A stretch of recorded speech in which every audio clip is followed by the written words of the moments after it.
आप कभी भी ना किसी चीज़ से घबराइएगा नहीं। हमको काफ़ी फ्रस्ट्रेट हम भी हुए थे ना जब हम अपने युवा हीरो सुशांत सिंह के बारे में सुने थे। ये बिहार के उभरता हुआ एक हीरा थे, इन्होंने क्यों इतना गलत एक्शन लिया हमको आज तक नहीं समझ में आया।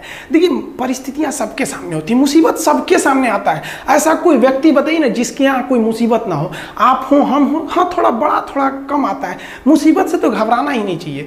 मुसीबत एक ऐसी तिजोरी है जिसके अंदर आपको सफलताओं के हथियार मिलते हैं।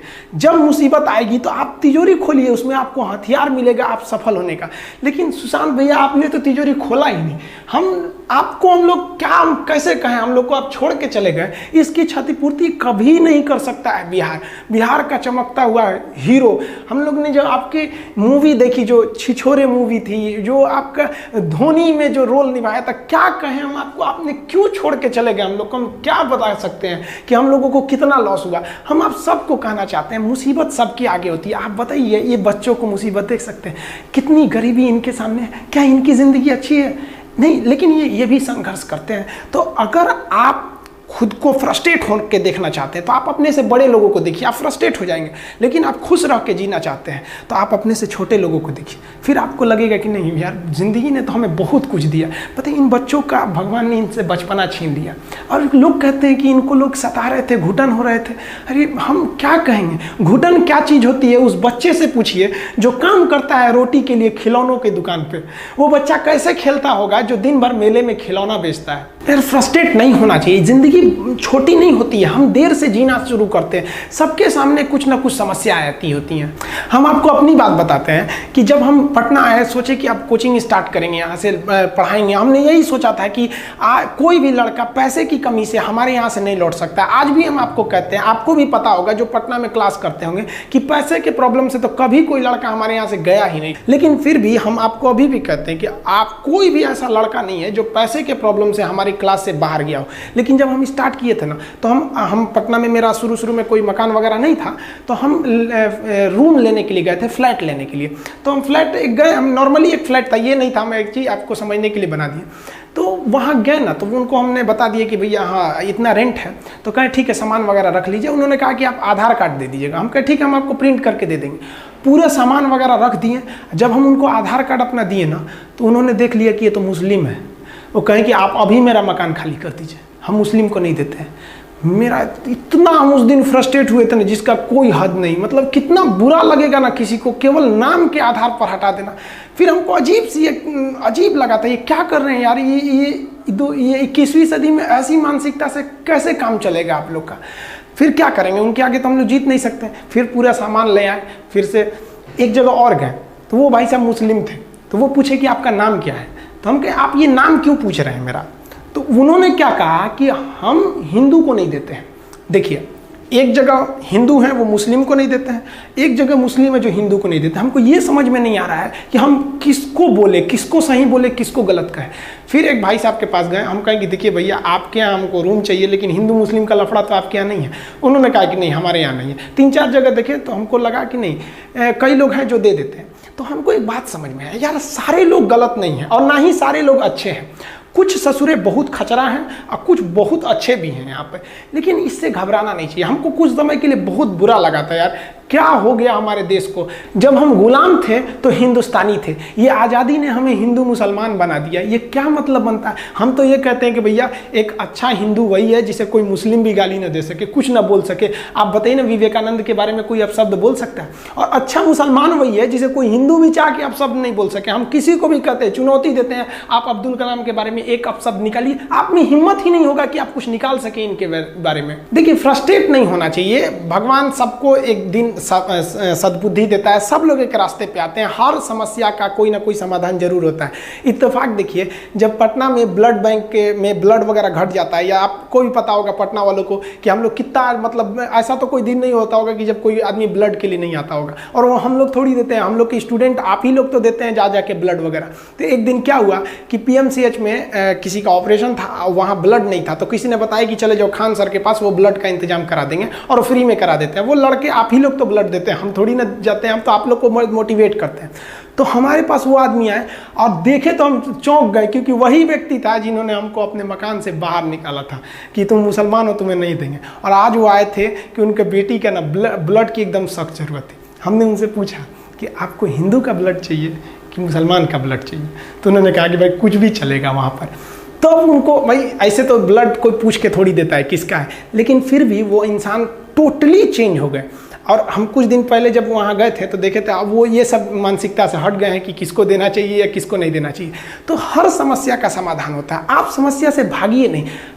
ज़िंदगी है, हमेशा आपको कभी कभी कोई ज़िंदगी में आएंगे टेम्प्रोरी लोग और आपको परमानेंट लेसन सिखा के जाएंगे। तो इससे क्या आप अपना हिम्मत हार जाएंगे? हम आप सब लोगों को कहना चाहेंगे इस तरह से मानसिकता से हटिए। हम सब क्या है, कोई ऊंच नीच नहीं है, कोई बड़ा जात कोई छोटा जात नहीं, हम सब एक हिंदुस्तानी हैं। हम सबको एकदम मिलजुल कर रहना चाहिए, इतना हंसी मजाक करके, इतना खुशी से रहना चाहिए कि किसी को पता ही नहीं चले भैया कौन इसमें बड़ा कौन छोटा, एकदम मिल के रहना चाहिए। कहते हैं ना कि महफिल भी रोएगी, हर दिल भी रोएगा, डूबेगी कश्ती मेरी तो साहिल भी रोएगा। इतना प्यार बांटूंगा इस दुनिया में ऐ मेरे दोस्त कि मेरे मरने के बाद मेरे आशिक तो क्या मेरा कातिल भी रोएगा। और दुनिया में ना किसी भी समस्या है भाई, उसका सबसे अच्छा एक टोल फ्री नंबर है। दुनिया की कोई भी समस्या का सबसे टोल फ्री नंबर है दोस्त। एक बढ़िया दोस्त बनाओ भाई, 2-4 लोगों का, और उनसे ही आप पढ़ाई लिखाई हर तरह के डिस्कस करते रहो। दोस्त से बढ़िया टोल फ्री नंबर कोई नहीं है, हर चीज़ का इलाज है। और कुछ दोस्त जिंदगी में तो ऐसे बनाओ ना जो आपकी प्रॉब्लम को वैसे ही समझ जाए जैसे डॉक्टर की लिखावट मेडिकल स्टोर वाला पढ़ लेता है। और एक बात और, ये जो अच्छी किताबें होती हैं और अच्छे दोस्त होते हैं ना, जल्दी समझ में नहीं आते हैं, लेकिन इसलिए दोस्ती बहुत अच्छे सोच समझ के कीजिएगा। क्योंकि कहा जाता है कि एक आम 10 आम को सड़ा सकता है, लेकिन 10 अच्छा आम एक सड़े हुए आम को कभी ठीक नहीं कर सकते हैं। इसलिए अगर आपको कोई आपके सर्किल में, कोई आपके करियर में कोई बाधा आता है तो तुरंत बाहर कीजिए, उनसे कोई इग्नोर मत कीजिए। जिंदगी जो है ना वो एक एग्जाम की तरह है, और इस एग्जाम में ना ज़्यादातर लोग फेल हो जा रहे हैं। क्यों फेल हो रहे हैं? क्योंकि वो एक दूसरे का नकल कर रहे हैं और उनको पता ही नहीं है कि सबका क्वेश्चन पेपर अलग है, इसीलिए फेल हो रहे हैं। तो जिंदगी में सबकी समस्याएं अलग होती हैं। आप दूसरे की समस्या से केवल साहस ले सकते हैं, उसका तरीका नहीं अपना सकते। हिम्मत बनाए रखिए कि नहीं, हमें भी इस सफलता को पाना है। और ये जिंदगी जो है ना एक अजीब सी रेस है यार, समझ में नहीं आता है। अगर तेज भागिएगा तो आपके अपने पीछे छूट जाएंगे, और धीमे दौड़िएगा तो आपके अपने ही आपको पीछे छोड़ के चले जाएंगे।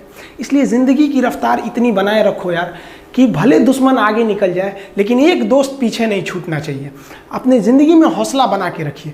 पतंग को पता होता है कि उसका अंत एक कचड़े में जाकर होगा, लेकिन उससे पहले उसे आसमान छूकर दिखाना होता है। पहाड़ों को चीरते हुए जब नदी निकलती है ना तो कभी नहीं पूछती है कि समुंदर अभी कितना दूर है, और नदी में गिरने से तो कभी किसी की मौत नहीं होती है। मरता तो वही है जिसे तैरना नहीं आता है। तो हम सब परिस्थितियों के आगे हार जाते हैं, हम हार जाते हैं। परिस्थितियां सबके सामने होती है, जो डट के रहा उसे मंजिल मिली, और जो नहीं डटा वो हार के चला गया। जब हमारे पास परिस्थितियां आती हैं, हम घिर जाते हैं चारों ओर से, तो हम परिस्थितियों को दोष देने लगते हैं, न कि उस परिस्थितियों से निकलते हैं। कोई मस्जिद जाता है, कोई मंदिर जाता है, कभी सोचा है भगवान को कितना बुरा लगता होगा? सोचते होंगे कि बंदा केवल हमसे मांगने ही आता है, यार कभी मिलने भी आया करो। हमको तो लगता है किसी दिन भगवान निकल के बोलेंगे कि यार केवल तुम लोग हमसे मांगने ही आते हो, कभी मिलने भी आया करो। तो भगवान से या अल्लाह से सबसे एक दुआ मांगिए कि आप हमको मुसीबत देना है आप दीजिए। आप जिस तरह से हमें खुशी देते हैं उसी तरह से हम आपके दिए गए दुखों को भी अपनाएंगे, लेकिन हाँ उस दुख से लड़ने की हिम्मत भी जरूर दीजिएगा। और सबको अपने अपने कर्मों का पता होता है, यूं ही गंगा किनारे इतनी भीड़ नहीं लगी रहती। देखिए जिंदगी में आपसे भी कुछ गलतियां होंगी, और गलती किससे होती है? जो काम करता है, मेहनत करने वालों से ही तो गलतियां होती है। निकम्मों की तो पूरी जिंदगी निकल जाती है दूसरों में कमी ढूंढते ढूंढते। देखिए सफलता और असफलता में थोड़ा सा का अंतर है। सफलता आपका परिचय दुनिया के सामने कराएगी, और असफलता दुनिया का परिचय आपसे करा देगी। इसलिए सफल जरूर होइए। देखिए 97% लोग जो है ना वो थक के किसी काम को छोड़ देते हैं, और जिंदगी भर उन 3% लोगों के लिए काम करने लगते हैं जो कभी भी हार नहीं मानते। मेहनत बता देता है कि परिणाम कैसे मिलेगा, वरना परिणाम तो बताता ही है कि आपका मेहनत कैसा था। कुछ लोगों को लगता है कि उनके पिताजी बहुत पहुंच वाले हैं, दादाजी बहुत पहुंच वाले हैं, तो उनकी बदौलत हमें कोई काम मिल जाएगा, कोई जॉब मिल जाएगा। तो कोई ये बहुत बड़ी बात नहीं है। पहचान से मिला काम बहुत देर तक नहीं रहती है, लेकिन काम से मिलने वाली पहचान आजीवन रहती है। हम स्टूडेंट्स को कहना चाहेंगे, आजकल स्टूडेंट्स को पता नहीं क्या हो गया है ना, सोच रहा वो लड़की के पीछे पगलाया है, कहता है कि लव हो गया। भाई दुनिया में लव नहीं होता है किसी से, ये एक अट्रैक्शन है सबको। मान लीजिए मेल है तो उसे फीमेल से होगा, फीमेल से है तो उसे मेल से होगा। तो कोई कैसे कहेगा कि हम तुम्हारी ओर अट्रैक्ट हो रहे हैं? तो उसको छुपाने के लिए कहता है हमको लव हो गया। भैया लव नहीं हो गया। अगर आपसे कोई कहता है ना कि आपको वो आपसे ट्रू लव करता है तो उससे कहिएगा कि हमको अभी मेरा किडनी खराब हो गया, 1 लाख रुपए की ज़रूरत है, नहीं देगा। लेकिन आप अपने माता पिता से कहिएगा कि हमको 1 लाख की ज़रूरत है, और रियल में भी अगर हो जाएगा तो वो अपना शरीर बेच देंगे आपके लिए, लेकिन वो नहीं बेचेंगे। ये होता है लव। लेकिन लोग अट्रैक्शन को लव कहते हैं, उसके लिए पूरी ज़िंदगी बर्बाद कर देते हैं। ये सब बाबू गलत चीज़ है। जो आप अपना देखिए, आप अपना करियर छोड़ के अगर इस सब चीज़ में जाइएगा तो पूरी लाइफ बर्बाद हो जाएगी। आप जो रिश्ता खोजते हैं अपना कॉलेज में, कोचिंग में, ये सब परमानेंट रिश्ते नहीं हो सकते हैं। हाँ, अगर आप गर्लफ्रेंड से शादी करेंगे तो ये आपके लिए बेस्ट लड़की होगी, लेकिन माँ बाप जो ढूंढ के लाएंगे, जो भगवान आपके लिए बनाया है, वो लड़की आपके लिए यूनिक होगी। If you will best you will number 1, and if you will unique you will only 1। तो याद रखिएगा, जो भगवान आपको बना के जोड़ता है ना, वो रिश्ता सबसे अच्छा होता है। अपने माँ बाप को देखिए ना, क्या झगड़े नहीं हुए, लेकिन आज भी वो लोग एक साथ रहते हैं। लेकिन फिर भी आप देखिए आजकल के जो वेस्टर्न कल्चर आ गया, क्या वेस्टर्न कल्चर हो गया समझ में नहीं आता है। प्यार और छुहाड़ा, इसकी ज़िंदगी ना 1 साल होती है, 1 साल में ही खराब हो जाता है। ये वेस्टर्न कल्चर है, हमारी भारत की संस्कृति नहीं है। हम गर्व करते हैं, हमें अहंकार है, हमें गुरूर है अपने भारत की संस्कृति पर। जहाँ एक छोटी सी बच्ची भी गुड़िया खरीदती है ना, तो उसके लिए दुपट्टा खरीदती है। और यार अगर आपको दिल लगाना ही है तो किताबों से लगाओ ना यार। बेवफा भी निकलेगी तो मुकद्दर बना के जाएगी। दिन ना सबके लिए 24 घंटा का होता है। ऐसा नहीं है कि आपको अलग से वक्त मिलेगा, लेकिन इसी 24 घंटे में किसी को प्यार करके पति बनने का शौक है, तो किसी को मेहनत करके करोड़पति बनने का शौक है। तो आप डिसाइड करिए आपको क्या बनना है। क्योंकि बरसों बाद जब लोग ये मिलेंगे ना आपसे, तो ये नहीं पूछेंगे कि कितनी गर्लफ्रेंड है, लोग पूछेंगे कमाता कितना है, हैसियत कितनी है तुम्हारी। ये दुनिया का उसूल है कि लोग कभी भी आपसे खैरियत नहीं, आपकी हैसियत पूछते हैं। लोग एक दूसरे से वादा करते हैं कि तुम्हारा जिंदगी भर साथ निभाएंगे, कोई किसी का साथ नहीं निभाता है। लोग अर्थी और जनाजा भी ले जाते हैं ना 2 कदम, तो कंधे बदल बदल के ले जाते हैं, जबकि पता है कि आखिरी मुलाकात है। और लोग यहाँ कंधा बदल बदल के ले जा रहे हैं और लोग वादे कर रहे हैं कि जिंदगी भर साथ निभाएंगे, कोई साथ नहीं निभाता है। हम आप सब लड़का लड़की से कहना चाहेंगे कि अभी वक्त है, अभी सर झुका के पढ़ लीजिए। वादा है आपसे कि जिला में सबसे ऊंचा सर आपका होगा। लेकिन अगर अभी आप सोचिएगा आराम करने के लिए, पूरी जिंदगी आपको तकलीफ उठानी पड़ेगी। अगर आज आप किताबों के दीवाने हो गए ना, तो कल दुनिया आपकी दीवानी हो जाएगी। किसी ड्रीम गर्ल के लिए ना अपने माँ बाप के ड्रीम को कभी नहीं छोड़ना चाहिए। आप लोग जो सोचते हैं ना इधर उधर, वो खुशी तो आप लोगों ने कभी देखा ही नहीं। कोई स्टूडेंट अभी तक खुशी नहीं देखा। हम आपको व्यक्तिगत बताते हैं। देखिए खुशी कब मिलेगी आपको? जिस दिन आपको जॉब मिलेगा ना, और जो पहली सैलरी मिलेगी वो भी नहीं खुशी है। जब आप अपनी पहली सैलरी ले जाके अपनी माँ के हाथों में देंगे ना, तो आपकी आंखों में आंसू होगा। आप याद करेंगे कि जिस माँ की उंगलियों को पकड़कर हमने चलना सीखा, आज उसको हमने अपनी पहली कमाई दिया है। और जब कमाने लगेंगे ना, तब समझ में आएगा कि लाखों रुपए की अहमियत कुछ नहीं है, वो 1 रुपए के आगे जब माँ स्कूल जाते वक्त दिया करती थी। और गौर से देखा करो अपने माँ बाप के आंखों में, ये वो आईने होते हैं जिसमें बच्चे कभी बूढ़े नहीं होते। देखिए जीवन में ना अपने अंदर से अहंकार बिल्कुल निकाल दीजिएगा। अहंकार बहुत ही खराब चीज है। कहते हैं कि अहंकार में इंसान को इंसान नहीं दिखता, छत पे चढ़ जाओ तो खुद का मकान नहीं दिखता। अहंकार नहीं करना चाहिए। छत को बहुत गुरूर था छत होने का, 1 मंजिल और बनी और छत फर्श हो गया। अहंकार कभी नहीं कीजिएगा। तूफान ज्यादा होती है तो कश्ती डूब जाती है, और घमंड ज्यादा हो जाती है तो हस्ती डूब जाती है। जिस दिन आपको घमंड होने लगे ना अपने आप के ऊपर कि हम बहुत बड़े हो गए हैं, हम बहुत पढ़ लिए हैं, हम बहुत सक्सेसफुल मैन हो गए, हम बहुत बड़े बिजनेसमैन, हम बहुत, मतलब जिस दिन आपको घमंड हो गया ना, उस दिन आप शमशान घाट में जाके दिखेगा आपसे नायाब लोग, आपसे अच्छे लोग वहां खाक बन गए। दुनिया में ना किसी से जलन नहीं रखनी चाहिए। देखिए माचिस जो होता है ना दूसरे को जला देता है, लेकिन कभी माचिस को देखें वो खुद को भी जला लेता है। अतः अगर आप दूसरे की बुराई करेंगे, दूसरे के पीछे रहेंगे ना, तो इसमें आपका लॉस होगा। और अगर आपकी कोई बुराई कर रहा है ना, तो आपको खुश होना चाहिए कि आप आगे बढ़ रहे हैं। बुराई उसी का लोग करते हैं जो आगे बढ़ रहा होता है। जो पहले गिरा हुआ है उसकी लोग क्या बुराई करेंगे। और जब भी आपकी कोई बुराई करे तो आप उसे सहज स्वीकार करें, और आप उसे प्रूव मत कीजिए कि हम ये नहीं हैं। हम लोग गलती क्या करते हैं स्टूडेंट लोग, कि प्रूव करने लगते हैं। नहीं, आपको अपने आप को इंप्रूव करना है। अगर कोई गलती हो गई है, आपको कोई बुराई कर रहा है, तो आप उसको सहज स्वीकार कीजिए। जिस दिन आपके अंदर अपनी बुराई सुनने की क्षमता आ गई, यकीन मानिए आप सफलता के दहलीज पे अपनी पहली कदम रख दिए उसी दिन।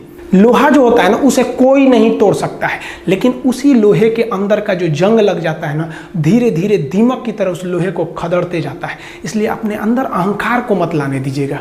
लोग कहते हैं ना कि अहंकार बुरा है। जीवन में हम जो अनुभव किए हैं, अहंकार से भी खराब चीज होता है गुस्सा। देखिए, अहंकार उत्पन्न ही नहीं होगा जब तक आपको गुस्सा नहीं आए। आप ऐसे नॉर्मल बैठे हैं और आप किसी से कहिएगा कि तुम्हारी क्या औकात है, जब तक आपको गुस्सा ना आए। तो अहंकार एक पेड़ है और गुस्सा उस पेड़ का जड़ है। इसलिए गुस्सा जिस दिन आया उस दिन आप बर्बाद हो जाएंगे। किसी भी व्यक्ति को बर्बाद कराने के लिए सबसे जरूरी है गुस्सा दिलाना। आपको पता है, लोहार जो होता है, लोहार वो जानता है कि लोहे को हम ऐसे नहीं मोड़ सकते हैं, बहुत ही शक्तिशाली है। इसलिए लोहार ना इस लोहे को ना आग में डाल के इसे गुस्सा दिलाता है। जब ये गुस्से से लाल हो जाता है ना, तो जहां गुस्सा आया आप अपनी ताकत खो देते हैं, और ये लोहा अपनी ताकत खो देता है और एक मामूली हथौड़े के चोट से लोहा मुड़ जाता है। तो जिस दिन आपको गुस्सा आ गया, समझ जाइए कि आप अपनी ताकत खो रहे हैं। जब हम जन्म लेते हैं तो जन्म से ही हमारी जीभ रहती है और मरने तक हमारे साथ जीभ रहती है, क्योंकि वो बहुत ही नरम रहती है, उसे गुस्सा वो बहुत हार्ड नहीं होती है। लेकिन जन्म लेने के बाद दांत आता है और दांत काफ़ी कड़ा होता है और मरने से पहले ही दांत चला जाता है। यानी अगर आप नरम रहेंगे तो काफ़ी लंबे समय तक रहेंगे। और जहाँ